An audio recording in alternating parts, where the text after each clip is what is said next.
Hi everyone, masofdas here, and this is the Games of October list. A little bit late, I guess you would say, but it is the 1st of October when this is going up. Obviously, the first couple of games actually are out this week, so pretty soon. As always, this is games I'm interested in, and I might give a little bit of details why I'm interested in them or not. And obviously, you might think there's things missing on this list that I might be interested in. Mortal Kombat Legacy Collection comes to mind. That will be on the December list for me because that's when the physical comes out, but it's out now. Digitally, I believe it's actually out now as time of recording. So there's things like that, or there might be something like you think's really good that I've just totally blanked on. But anyway, the first game is the one you've been seeing, Ghost of Yotai, which I'm also getting the DualSense for.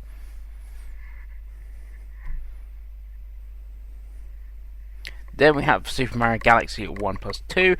I've never really played the Galaxy game, so I'm actually quite excited for this pack. I do think it's a little bit expensive, these two Wii games on the Switch. Like, it's 60 quid, I think, on the eShop. And, like, you can find it, like, for about 50 physical and stuff like that. But it is one that I do want to check out because I've never really played them. And I hear they obviously are very good 3D platformers.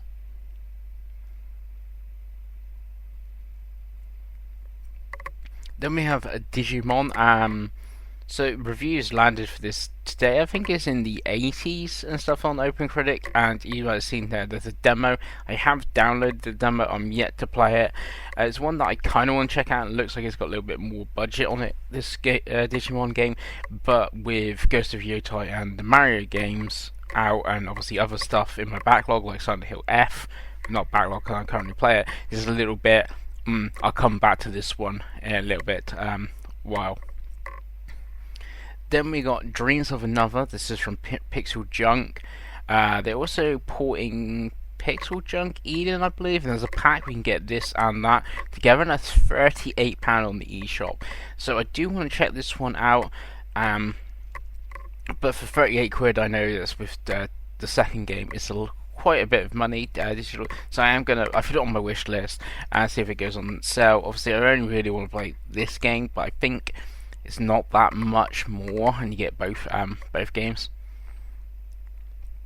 Then we got Little Nightmares 3, which is £35, so similar price to some of the other games on the list already. It's got a physical coming. I'm getting it on PS5. I believe Craig from Safe Fault 3 is going to get it on the PS5, and we're going to play a co-op. Bit weird that this is a co-op Little Nightmares games, and Taser, who left Bango and Little Nightmares, is making Reanimal, which is also a co-op game, but looks as pretty much like a Little Nightmares game. It's a bit odd that they are doing what they guess didn't want to do. I don't really know, but yeah, this is coming, and hopefully it's pretty good. Then we have a little bit of an odd one. It's Elder Scrolls for Oblivion, the remastered. It's getting the physical, and in the UK it's only got it up in two places: Game Collection and Hit, and it's like 40 quid for the deluxe edition, which is much cheaper than it is on like Xbox and stuff store. And in America it's only up on Amazon. There's no word if it's actually a disc code in the box because it's got like Series S logo on the packaging for Xbox. It's a little bit of an odd one, but it's one that I am tempted, especially if it does have a proper physical. Then we got Pokemon Legends ZA, the Nintendo Switch 2 edition, but it's also on the Switch 1. It's Pokemon, first Pokemon game we're getting on the Switch 2. It hopefully will run well compared to the previous ones that we've had to play on the Switch. So I'm really looking forward to this one. This is like the third definitely buying game in October. Ghost of Yotai, Super Mario Galaxy, then Pokemon.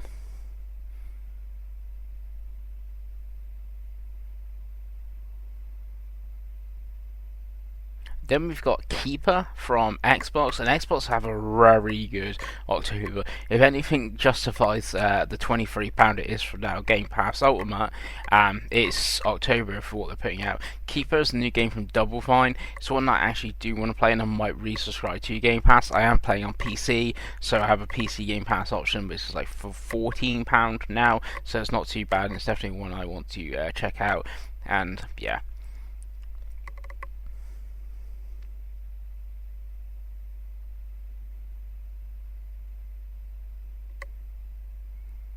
Then we got Vampire Bloodlines 2, or the Vampire the Masquerade Bloodlines 2, I should say. It's just really on here for curiosity. Like, Bloodlines 1 is a cult classic, early 2000s PC game. This game's been like in dev hell. It was announced ages and ages ago.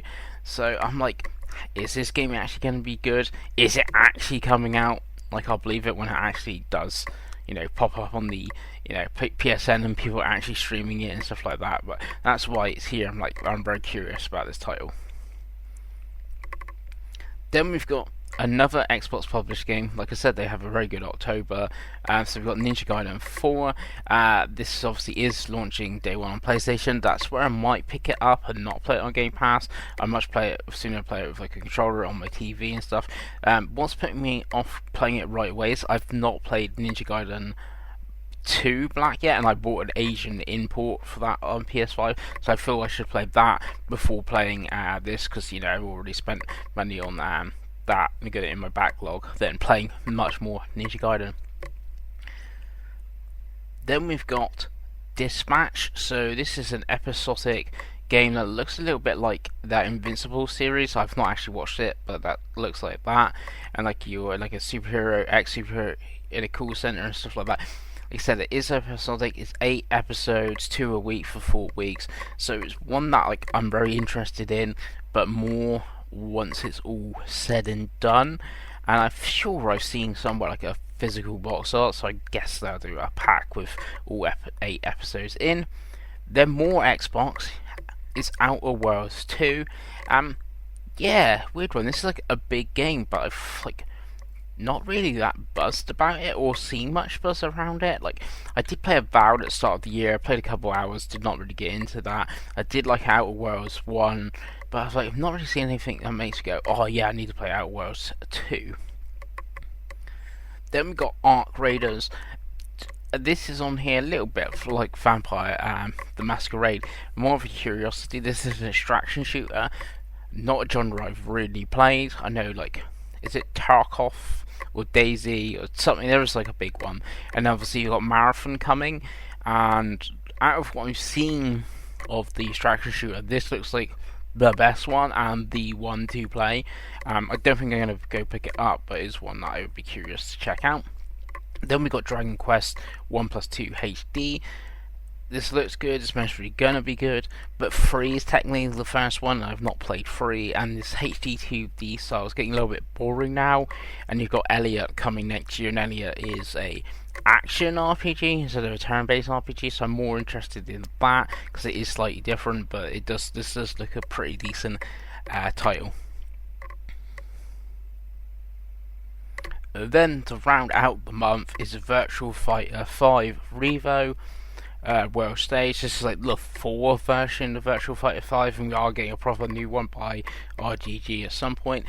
This I can get for £8 on PSN because I own Virtual Fighter 5, so I get the discount for £8. I'm going to buy it, check it out, and see what it's like. Play a little bit online. Hopefully, like Dave picks it up or something, because I expect you can get it for £8 as well.